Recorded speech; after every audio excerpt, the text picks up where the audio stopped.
Night shift workers. What's the scariest experience you've ever had?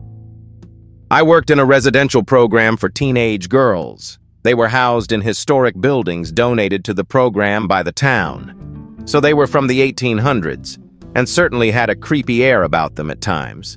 I worked the overnight shifts and would have to do bed checks with a flashlight every 30 minutes. But the room around the corner and at the end of the hall always made my hair stand on end. It was just an oppressive, watched kind of feeling. Sometimes I would swear I could feel someone following me as I walked back to my desk, and even thought I heard footsteps a couple of times. After a few months of working there, I was talking with the girl who stayed in that room. When I mentioned that it must be nice to be the only person without a roommate, she said, "I'd rather have a roommate than stay in there. There's a shadow person that stands over my bed and watches me sometimes. It makes it really hard to sleep." She wasn't one to make up stories, and when she told me that she often feels watched or followed when she's in her room, a chill ran down my spine. Supposedly, the children's house is even more notoriously haunted, and people have seen figures lurking around several times. We always tried to keep our cool about it to keep the kids from being scared. But there were honestly some nights where I was afraid to do bed checks. Got robbed once another time. The manager and another guy and I were smoking out in the lot after we closed up, and there was an accident. Two guys on a Harley were drunk and crashed. The driver had no helmet and hit the ground face first and slid 15 to 20 feet. He left a pink trail where his face ground off, like literally no face at all. From the neck to the hairline was ground off. Here we are high as fuck and trying to help the passenger while the driver is still alive and somehow gasping for air. The passenger's left eye was popped out and dangling on his cheek. He seemed okay otherwise. The driver died after the ambulance crew arrived and rolled him onto the stretcher. You could see his brain and some was gone, so he was dead by the time he stopped sliding but just kept trying to breathe. Afterward, the three of us were a bit grossed out and freaked out, so we went back to the car and smoked some more and then just went home. It was weird when we showed up to work the next day. We had some weird, gross bond. Just started the midnight shift at the factory I work at. I get to work at around 9:30 p.m. and have to be inside by 10 p.m. This means I arrive to work when it's getting dark out. The factory is located near the downtown area of my city, and there's a large drug problem here. A couple days ago, a man I'm assuming was either extremely high or coming off of something, was pacing in the employee parking lot. There's a gate, but it's almost always open, and there's no way to verify who is a worker and who isn't. No badges, parking slips, or gate codes. I tried to wait him out, but it was getting darker and my shift was almost beginning. I carry mace, only thing I can in Canada, and it's actually bear spray, so I made sure it was visible and exited my car. He didn't seem to notice me until my car door shut, and his head snapped towards me. When I looked into his eyes, I knew he wasn't present at the moment. His eyes were opened unnaturally wide and very glossed over. IDK what he was seeing, but he took it as a threat and yelled some names at me that at least made it clear he knew I was a female. For whatever reason, my automatic instinct was to treat him like my misbehaving dogs charging at me. I yelled at him, "Enough, no thank you." The pure anger and fear in my voice must have been enough because after taking a few shuffles toward my paralyzed body, he sprinted off into the night. I haven't seen him since, and I hope he's okay, but damn if I didn't nearly shit my pants. I did tell the security team, and they said they were going to look at the cameras and take it from there to the police if needed. This just happened recently, so no concrete answers. I worked the closing shift alone at a gas station during college. Not the best place to have a teenage girl alone all night looking back on it, especially since we were the first gas station off the interstate exit. One night, my little sister stopped in to visit. She was probably 17 at the time. As we stood there talking, we noticed four raggedy, dirty-looking men get out of this really beat-up car and start milling around the parking lot. One of them walked in and looked at me and my sister quickly, then looked away and acted very interested in the lottery machine that was beside the door. He stood at the machine for a few seconds, fidgeting around, then walked out. He stood right beside the newspaper dispenser just outside our door, and you could periodically see him gesturing to the other three men who had gotten back into the car and kept moving it around the lot. We obviously noticed this strange behavior and were pretty nervous. She ended up staying with me for over an hour until we thought they had left and had been gone for a while. I walked to the door with her as she walked out and watched her get into her car. As soon as she put her car in reverse, I saw headlights come on from a dark corner of the parking lot that you couldn't see from inside the store. Turned out they had never left. They'd pulled out and immediately swung into a little gravel turn-in beside the store and pulled right back in completely unseen and backed into an out-of-the-way parking spot and turned out all their lights. As my sister's car pulled up to the highway to turn out of the parking lot, they pulled up right behind her and turned onto the road when she did. That was it. I called the police and had them waiting at my sister's apartment when she arrived. This was before cell phones were common around 2004, so I couldn't call and warn her personally.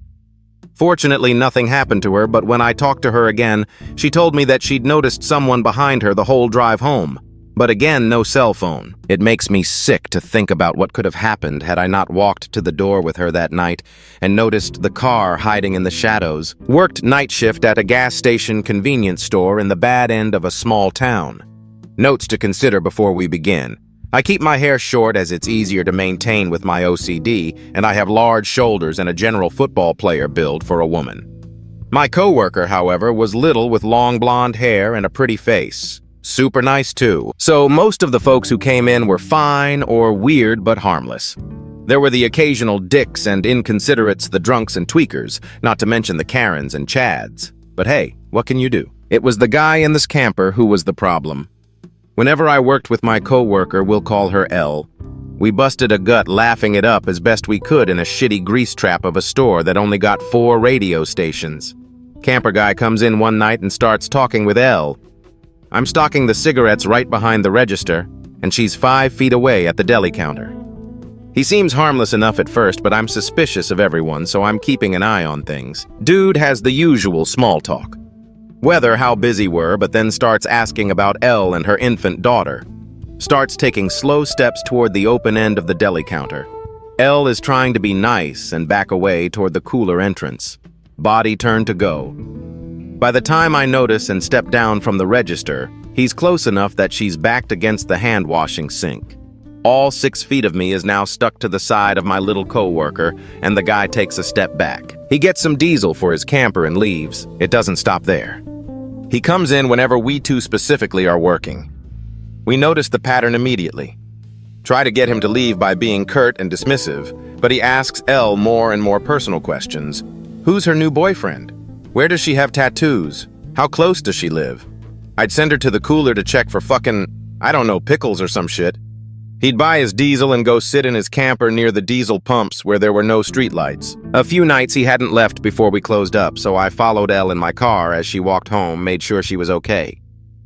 She didn't like taking favors when she was capable of doing something. Believe me, I insisted. Before I go on. Yes, we told our manager. Multiple times. There's nothing we can do if he hasn't said or done anything. Okay, cool F King, whatever. Neat. It escalated to him confronting her on her smoke break and cornering her in the back of the building by the dumpster, and if our maintenance guy hadn't been there that night, I might have been filing a police report and wiping my knuckles clean if I'd gotten there first. Luckily, we got him on our security camera. But what can you do when he doesn't come back to the station after that? Manager didn't want problems. Cool. Left the job a few months after that. Last I heard, Elle is at a new job and engaged to her then boyfriend, which is great for her. She's super sweet, but will I ever work at a gas station ever again? Hell no. This was shortly after I'd started working at a gas station, maybe 3 months in. At the time I had worked from 9 p.m. to 5:30 a.m. An hour maybe before I was to be relieved of my shift by my manager, a man and a woman walk in. I was in the cooler, stocking the fridges, and heard the bell ring. I go out the cooler doors and greet them. They stand eerily quiet in front of the door, not making a sound before their faces light up and they greet me back. It's a little odd, but some people are like that. I go behind the counter and they make small talk about our slushies. I'm bored and tired, so I don't mind the talk. I should say now that the pair were quite literally of 2 different planets, it seemed. The woman was dressed in rags, practically frayed coat, cut gloves, a shawl with holes in it. Her hair was short, but completely matted and looked like straw. The look of a homeless person, I deduced. The man, though, was tall, well-built, dressed in fancier clothing. His shoes were name brand, a gold watch, diamond ring. The lights off. His hair was neatly trimmed and his beard was starting to grow back. A neat-looking man. They were an odd pair, but I've seen weirder pairs of people. They get to the counter, the woman shifting uncomfortably, but always flashing a wide smile. All teeth. The man set the 2 slushies down and I ring them up. He goes to grab cash but realizes he doesn't have any and instead pulls out a credit card. It declines 9 times. I look down at the counter while I wait for him to try again. I felt sick. His hands were riddled with small cuts with glass buried in them, and the blood trailed up and down his arms and all over the palm of his hands. All the cuts were still bleeding. I feel eyes on me, and I look up at them. He's staring at me with the most horrid stare, as if he were one move away from attacking me. I feel dizzy thinking about that night. But instead of attack me, he just laughed and turned away, saying he doesn't have the money on him to pay for the slushies. He goes to leave the building, and the woman follows him, happily complaining about not getting slushies. But then I see it. She has blood on her face, under her eye, and she winked at me before she left. I was scared shitless. I was so scared I couldn't do anything except bolt out the doors to get the license plate of their car. But they were already on the highway. I inspected the store for anything stolen, but instead I found blood droplets all over the store. I was disgusted and scared. I worried if they'd come back now that I'd seen their condition. I worried about, what if they had just killed someone or got into a hit and run or were involved in some incident? My manager had walked in as I was panicking and told me not to worry and he'd handle it. I don't know anything else of what became of that night, just rat my manager handled it. Still, though, spooky shit. Literally thought I was about to be murdered. Thanks for watching this video. If you like this video, drop a comment below. And please like, share and subscribe my channel.